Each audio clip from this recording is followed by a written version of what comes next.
గురుగారు, మరి నాగుల చవితి పండుగకు సంబంధించి పురాణ గాథ ఏమైనా ఉందా?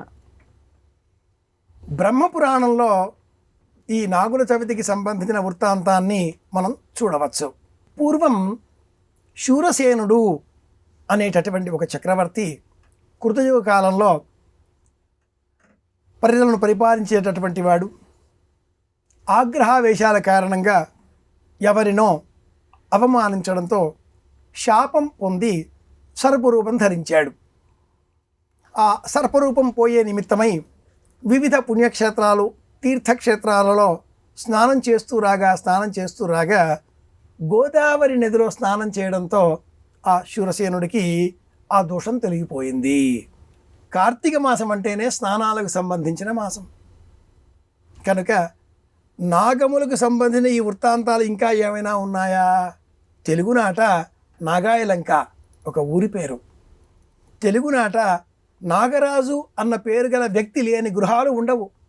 నాగలక్ష్మి సంతానం ఆలస్యంగా కలిగిందా, వారి పేర్లలో నాగ ఆదిత్య, నాగరమణి, నాగ అన్న శబ్దాన్ని మనం జతపరుచుకుంటే సత్సంతానం కలుగుతుంది.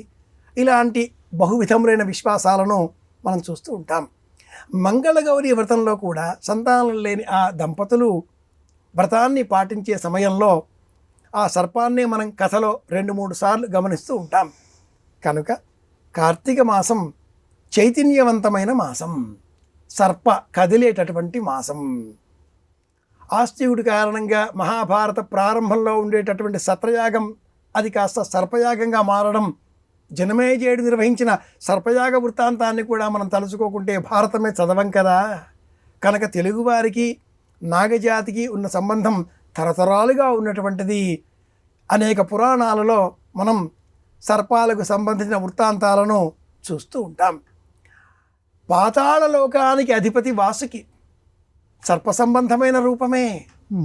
కనుక నాగాస్త్రాన్ని ఎదుర్కొనే విషయంలో అర్జునుడు, ఆంజనేయుడు ఈ వీరుల కథలు కూడా మనం చూచి ఉన్నాం. రామ లక్ష్మణులు సైతం నాగాస్త్ర ప్రయోగంతో ఇంద్రజిత్తు అస్త్రము, సర్పం ఒక అస్త్రంగా. ఇది విషయం.